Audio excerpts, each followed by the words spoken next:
I'm of the opinion that if a Nigerian man should tell you, you're the cockroach in my cupboard, honey in my tea, you must fall in love. Because tell me, how is it that you can sell an airport that does not exist for $242 million and get away with it? You see, the sweetest part about this entire story is that people get this thing wrong. They think maybe the perpetrator was already in a position of power. Wrong. He was not. You see, before he became a director in Union Bank, he was first of all a nobody, and it was as a nobody that he did one of the greatest financial heists in the history of the world. We're talking of none other than our boy Nwode Emmanuel. Now pay attention, lock in. I'm about to tell you a beautiful story. You see, now he's in 1995. This is very, very important. The time period is very, very important, because if you know Nigeria very well, as of that time there was a lot of change in power, you know, a lot of coups, a lot of head of states and all those things. Therefore, this created little loopholes, you know, the constitution and all those things. And many people that had the foresight knew how to take advantage of these loopholes. Like my guy, Nwode Emmanuel, he had a problem. He did not want to be broke. He did not want to sit down and live his days as a poor man. What do you think he did? Yes, he took advantage of those loopholes. Like I said, it was 1995. First of all, he got experience in finance, and he was like, no, how do I do this? How do I do that? He was always a very, very good learner. And then when he got little opportunities and little money, he would bribe his way into power here.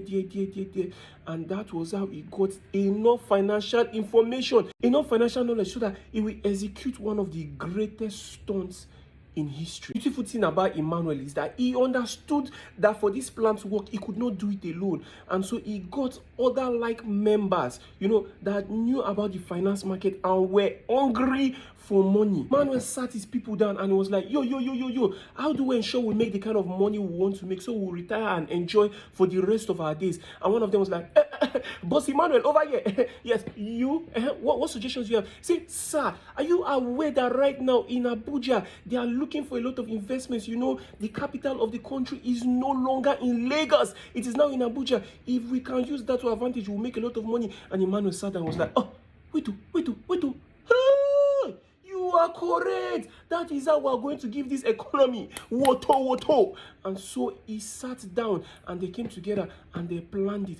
First thing they did was this. You see, back then there was no phone, there was no internet. So the primary method of sending messages from one country to another, fax machine, which is both a good thing and a very terrible thing, which was wild, because if the fax machine was that reliant, we would not be using it today. Regardless, that was what they were going to do. They sat and they forged this long message stating that Nigeria was looking for investors, you know, to develop the capital city, Abuja and all that stuff. And they sent this fax, this message to all the banks of the world. And then they waited. You see, when it comes to this coming of a thing, you need patience. And so they waited. And after a couple of weeks, a message came. And they were like, Boss Emmanuel, a message has come. And Emmanuel ran over. And his son was like, where is the message? Where's it from? It's from a bank in Brazil. Ladies and gentlemen, we caught a big one. And they were like, who is that? Nelson Zakakuchi. He's a high official in this bank and he's interested in our proposal. He wants to invest in Nigeria, in Abuja. Okay, how are we going to do this? Boss, how do we ensure we make this money? Man was like, don't worry, I got you. I know what we do. You see, currently, like I said, there was a lot of change in power in Nigeria. And whenever there was a change of power, people that enter power wanted their own people to be in other positions of power. Therefore, certain positions had too many changes. For example, the Central Bank of Nigeria. And so Emmanuel claimed to be the governor of the Central Bank of Nigeria. Remember what I said, a lot of loopholes, and he was taking advantage of them. And so he called Zakaguchi. He was like, yo, Zakaguchi, my guy, yeah, we are ready for the meeting. Are you ready to meet us? And Zakaguchi was like, hey, yeah, I'm ready. I see your ass. Where you guys at? And he was like, oh, we meet you in London. How about we meet you in London? I was like, yes, I meet you in London. It makes sense. We make plenty money. Emmanuel and his guys were like, yeah, we got him in the bag. And so they sat and Emmanuel gave them positions like, yo, you're the Minister of Aviation. Yo, you are the Minister of this state. And you are the Minister of that state and that state. And all of them, you see, 6 of them, they went all the way to London. You see, the plan was so that they cannot meet in Brazil. You know, investigation and all that kind of stuff. and they cannot meet in Nigeria. Like I said, the aim is to ensure that Zakakuchi, that's Nelson Zakakuchi, does not have enough information to their plan and all. So when they met in London and they sat, and Zakakuchi was like, "Oh, is you governor of Central Bank of Nigeria?" And I was like, "Yeah, it's me. Yeah, nice to meet you." And they shook hands and they were like, "Yeah. So let's sit and let's talk about this plan." And Zakakuchi was like, "Yo, tell me, what plans do your government have for your country?" And then Emmanuel and his people, they came forward. You see, Minister of Aviation was like, "Okay, so Zakakuchi, please look over this way. We are planning to create an airport. You see, international airport to go all around the world. We need the planes and all." And Zakakuchi just kept on eating every bullshit this guy spoke. And remember, like I said, these people were already finance gurus. They knew book. They knew what they were doing. And so by the time they kept on feeding him these crumbs, Zakakuchi was like, "Oh, damn. I'm going to make a lot of money, therefore I invest." But at the same time, he was skeptical. You see, like I said, when it comes to a lot of money, there needs to be a certain level of trust. Wait, have I said that already? Yeah, either ways, there needs to be a certain level of trust. And Zakakuchi did not exactly trust them. But what did Emmanuel do? He was like, oh, if you don't want to partner with us, there's no problem. You see, there are other banks around the world that want to partner with us. They want to invest in Nigeria. If you don't want to do it, we'll just take our business somewhere else. Zakakuchi panic was like, wait. I think about it, but I'm not sure. I don't want to be scammed. And Emmanuel was like, don't worry, we got you. In fact, I will even make you a better offer.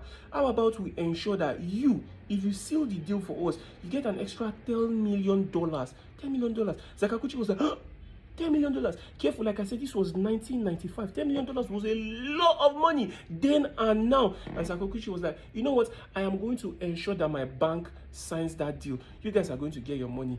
And Emmanuel blushed. He was like, And they shook hands.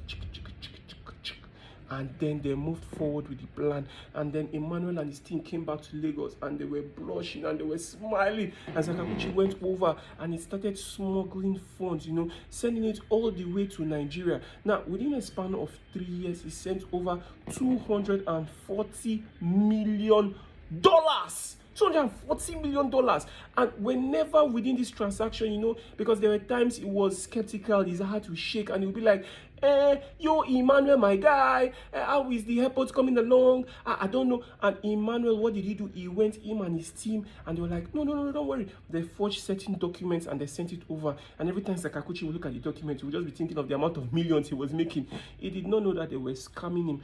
Even better, Emmanuel was covering his ass back in Nigeria. You see, this was the time he used the money he had acquired to buy the shares of a particular bank. We're talking of Union Bank of Nigeria. He was buying shares, acquiring shares. And he acquired enough shares that he was able to sit on the board of directors. You see, now he had held power, and then he started using more of the money in certain areas of the government to again buy more power, while at the same time him and his other perpetrators, his dudes, his guys, they were using this money smartly all around the world to buy real estate, lands. They were investing here, investing there. They never kept this money in one place until 1997 to 1998 that Emmanuel and his group will be caught. But it was not because they even laxed in their plan, because if this particular event I'm going to tell you about very soon did not happen, they would have kept on eating money. I mean, eating a lot of money. Yeah, did I tell you guys that the bank in Brazil is known as Banco Noroeste? You see, as of the time they were about to be acquired by a different bank, Banco Santander. And this bank, they were like, you know what, since we want to get Banco Noroeste, how about we audit this bank first, just to ensure we are getting, our money's worth. And that was where they did the audit, and they discovered $242 million hole. Black hole, because that's what it was. It was a black hole. And they were like, you know what, we have to trace this money down. And they were like, they trace, and then they found it. Was like, Zakakuchi, come here. Zakakuchi was like, sir, I'm coming. Come here. And he came again. Poor! Where's the money? Sir, poor, where's the money? Sir, I have to tell you the truth. I invested the money. You what? Yes, sir. I invested the money. See, it's in Nigeria, Abuja. Right now, as I'm talking to you, we have an airport. Yeah, no, they did not have an airport. You see, by the time anybody went over from Brazil to Nigeria to investigate, that money was long gone. So what did they do? They took Zakakuchi immediately to jail, and then an investigation began. However, Emmanuel, like I said, that guy is just too smart.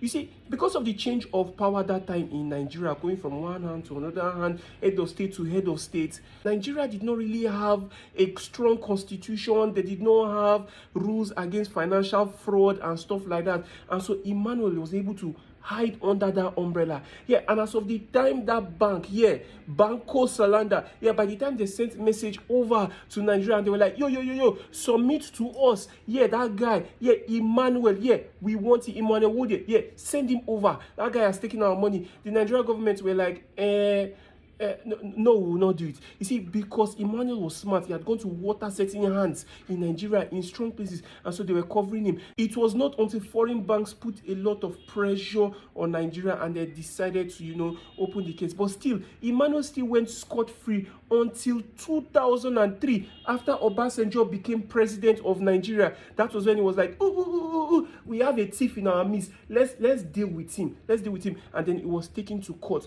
But at the end of the day, even more surprising is that this brother still ran away with around $50 million. Yeah, him and his accomplices, they still went with around $50 million jail. And even though Emmanuel was eventually sentenced to jail for 25 years, he still watered certain fingers so that he only did what, 2 years, and now he's roaming free. But yeah, if you like stories like this, make sure you subscribe, follow. I make things nice. Follow, subscribe, follow, and leave a comment below. What do you think?